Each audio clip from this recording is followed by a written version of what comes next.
Sanctuaries versus zoos. Which truly protects wildlife? Our planet's incredible wildlife faces mounting threats from habitat loss, climate change, and human activities. Protecting these animals has never been more urgent or complex. In this video, we'll explore a critical question. Are wildlife sanctuaries or zoos more effective in protecting animals and supporting conservation?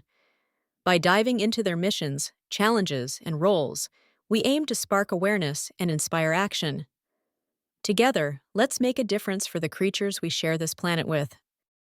To begin, let's define these two entities.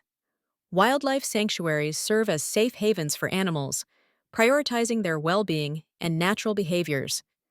They rescue animals from situations like illegal captivity or injury in the wild, offering them a tranquil environment where they can live free from exploitation. Many sanctuaries also work to rewild animals, returning them to their natural habitats wherever possible.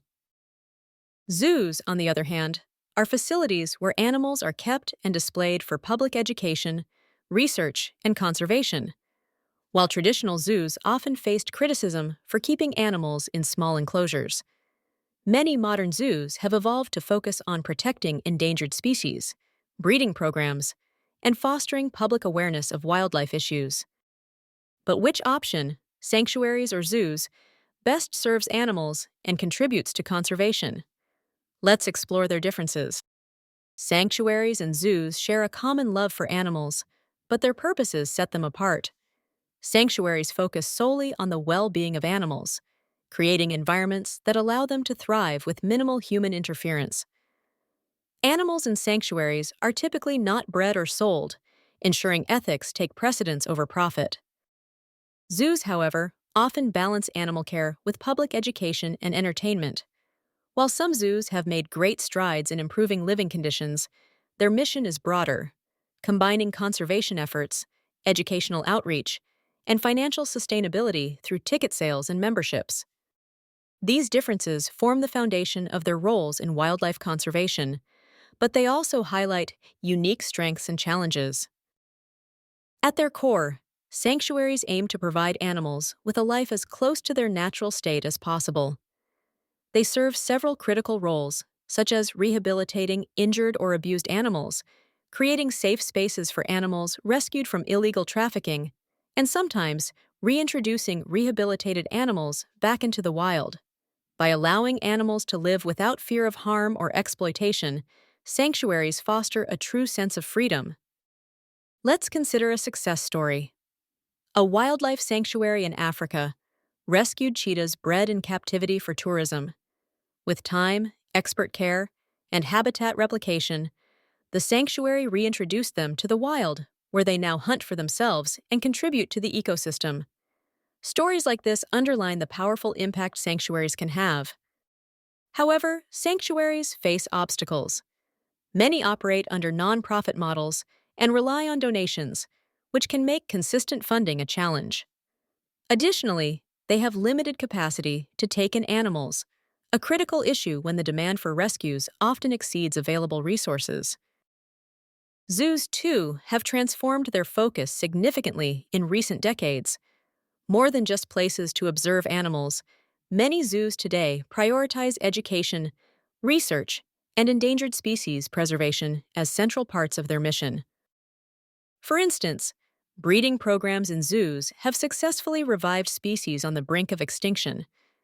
Take the Arabian oryx, declared extinct in the wild during the 1970s, but reintroduced into its natural habitat through rigorous captive breeding programs spearheaded by zoos. Today, its population is slowly recovering in the wild. Zoos also play a major role in educating millions about wildlife.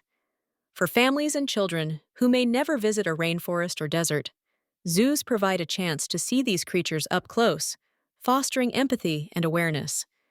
Yet, despite these contributions, zoos face criticism for confining animals, breeding them for captivity, and, in some cases, failing to meet acceptable care standards.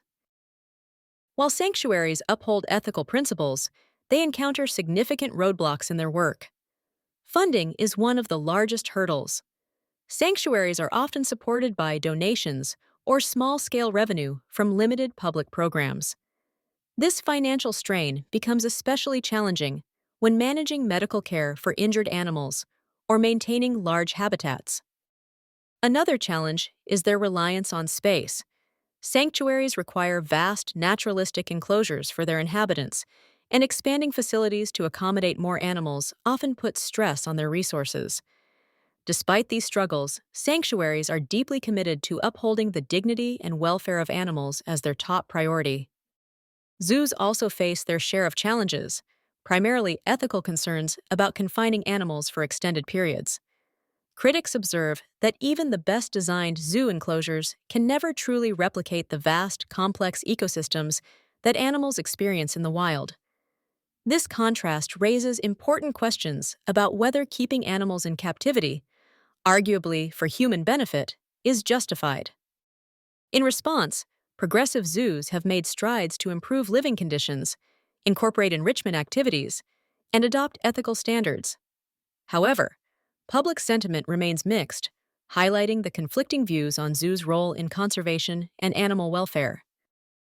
Education is a shared strength of both sanctuaries and zoos.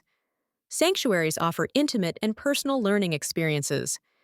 Visitors often leave with a deep emotional connection to the animals and a newfound awareness of conservation challenges. Sanctuaries also provide volunteer opportunities, allowing enthusiasts to contribute directly to wildlife protection. Zoos, in contrast, reach larger audiences through extensive educational programs, exhibits, and interactive workshops. By providing access to diverse species, zoos inspire curiosity about wildlife and emphasize the importance of biodiversity. This large-scale outreach has the potential to build widespread support for conservation efforts. Sanctuaries contribute to conservation by directly aiding injured or endangered animals. Importantly, some sanctuaries engage in rewilding, the process of returning rehabilitated animals to their natural habitats. Through partnerships with conservation groups, sanctuaries also assist in restoring ecosystems and species populations. By prioritizing an animal-first approach, sanctuaries demonstrate the profound impact of ethical conservation. However, limited funding and public exposure often keep their accomplishments under the radar. Zoos often make broader contributions to conservation through research, species breeding programs, and public outreach. Many zoos collaborate on international breeding initiatives to save species at risk of extinction. The efforts behind the survival of pandas, for example, exemplify zoos' ability to bring global attention to threatened animals. Zoos also serve as living laboratories where researchers can observe and learn about animals in controlled environments. This research feeds into conservation strategies for protecting wildlife in their natural habitats. Both sanctuaries and zoos must balance human interaction with animal welfare. Sanctuaries minimize public access to reduce stress on animals, offering controlled visitation and prioritizing the privacy of their inhabitants. Meanwhile, zoos cultivate more extensive public interactions. While this brings valuable education opportunities, it can disrupt animals, especially in crowded settings. The challenge here lies in striking a balance between fostering human connection to wildlife and respecting the animal's well-being. Ethics are at the heart of the sanctuary versus zoo debate. Sanctuaries position themselves as the more ethical option, offering animals a second chance at life without exploitation. Zoos, however, navigate a middle ground, balancing welfare improvements while continuing to keep animals in captivity. This divergence underscores the importance of holding all wildlife organizations accountable, urging them to prioritize animal dignity and respect. Interestingly, the future may not lie in choosing one over the other, but in fostering collaboration.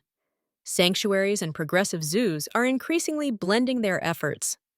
For instance, some zoos fund sanctuary rescues and sponsor wild release programs for rehabilitated animals. These partnerships highlight how both can complement each other's strengths to achieve common conservation goals. As wildlife enthusiasts, you can play an active role in supporting animals and conservation. Start by researching organizations before donating or visiting. Look for sanctuaries and zoos that demonstrate ethical practices and a commitment to improving animal welfare. Your financial contributions or volunteer time can make a significant impact. Additionally, spread awareness. Share videos like this one to spark conversations, educate others, and inspire action for wildlife around the globe. Wildlife conservation relies on collective effort, and every individual contribution counts. Ultimately, sanctuaries and zoos are not the final solution to protecting wildlife. The biggest fight remains the preservation of natural habitats. We must work collectively to address deforestation, pollution, and climate change, the root causes of wildlife decline. Supporting ethical institutions is only one piece of the puzzle. Safeguarding the wild spaces these animals call home is the real key to ensuring their future. Both wildlife sanctuaries and zoos have critical roles to play in conservation. Sanctuaries excel in providing ethical, animal-first spaces, while zoos contribute through large-scale education, species breeding, and outreach. Rather than seeing them as competitors, we must recognize the complementary strengths they bring to the table. The question, however, remains for you. Will you join the movement to create a brighter tomorrow for wildlife? By supporting ethical organizations, volunteering, and advocating for conservation causes, you can become a guardian of the natural world. Let's continue to champion animal welfare and work together to protect the diverse creatures that share this planet with us. Together, we can make a difference.